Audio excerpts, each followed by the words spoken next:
What is up, Imp Knights? In this video that we're going to do today, we're going to discuss Warlock, who is an underrated character. And this is also the return of my underrated series. I kind of took a break from it, but we're back. And now we're going to continue some of the characters I wanted to do anyway. But before I begin this video, I want all of you guys to hit that like button, hit the subscribe button, and we can also discuss about Warlock. And if I miss anything or y'all got anything to add, you are more than welcome to post that in the comments or anything. All right, so Warlock was created in August of 1984. The issue was The New Mutants, issue 18. His creators was Bill Cian Wicks. I probably butchered that name, so I apologize to y'all for that. And Chris Claremont. He has some notable alias known as Douglock, Folix. Those were some of his aliases. And his affiliation is the New Mutants. He was an Excalibur, X-Men, Fallen Angel. So he's been around. So what we're going to do now is go to some of his little history of the character. So what we know about Warlock is that he's an alien. No one is sure where he came from. It is only known that he came from an unidentified world. No one even knows the location of this world. What we know about his world is that the children there fight their parents to the death. Either the child dies or the parent. Warlock's father was Magus. He was the powerful ruler of his world. Warlock knew something was different about him. He did not want to fight or kill his father. His father did not feel the same way about not wanting to kill him. Warlock knew this and he had to flee before his father could kill him. Unfortunately, his father did chase him through space. Warlock headed towards Earth because he was drawn there by Earth energy sources. During his journey to Earth, he crashed into a superhuman base called Asteroid M. He destroyed this and kept on going. He finally landed on Earth near a mansion that held Shi'ar technology. Shi'ar technology was located in Professor Xavier's mansion. He knew that Shi'ar technology was artificial intelligence. He found this attractive.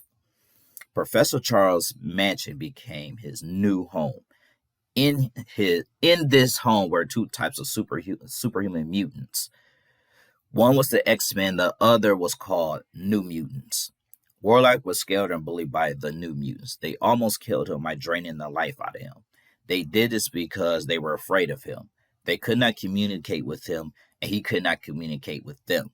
This is why there was conflict. Warlock settled here, but he was frightened of his new surroundings. He was like a kid. The mutants decided to try to communicate with Warlock. To do this, they had to call on their friend Doug Ramsey, who did communicate successfully with Warlock. This worked. Warlock, Ramsey, and the New Mutants became friends.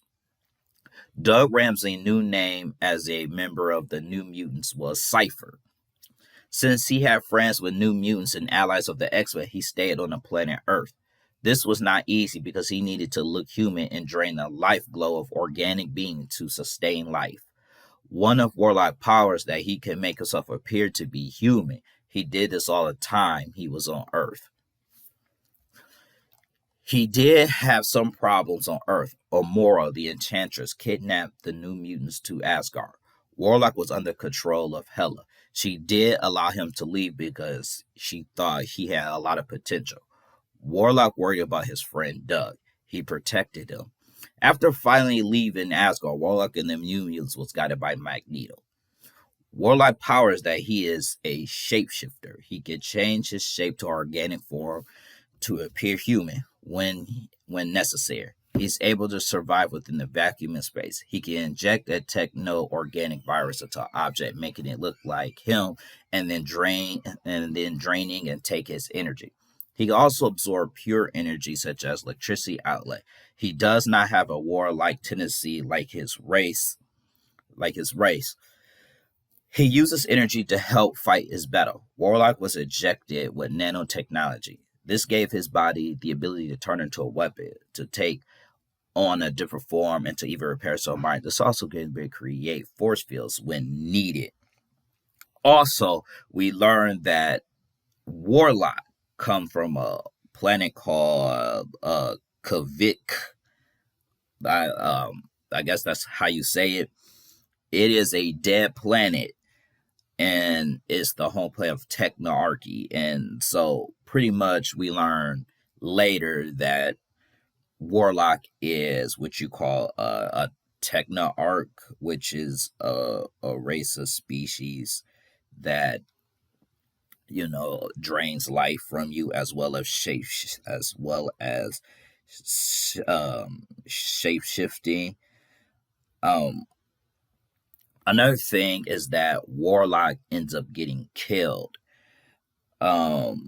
He was one of the New Mutants captured by the X-Men enemy Hodge, and he was taken to the island of Genosha. A mutant revisional nation with advanced anti-mutant technology. Hodge developed a cybernetic body and intended to siphon off Warlock's shapeshifting power so he could change his robotic body at will. Hodge was confronted by the combined might of the X-Men and the New Mutant, while Warlock was still in prison. Although Hodge's plan was thwarted by the New Mutant Wolfband, Warlock appeared to have died. His energy leached from him and reduced to ashes. Later, his ashes were scattered to around the world. Man, I am having brain freeze right now, y'all. What books I would tell you to read is for Warlock is I would tell you guys to read the Annihilation Conquest. He appeared in that. Also, Annihilation Conquest is where he leaves and goes back to his home world, and pretty much we learn about his home world a little bit more. So I'll say read those. The New Mutants X-Men Squad, I would tell you to read that. That's seen some books. And more recently, try to read some Dawn of X, where he appears to have merged with Cypher, because they seem like partially merged. So I would say those are some books that you guys should read. And I do hope you guys had enjoy this video. Hit that like button and hit the subscribe button, and peace out.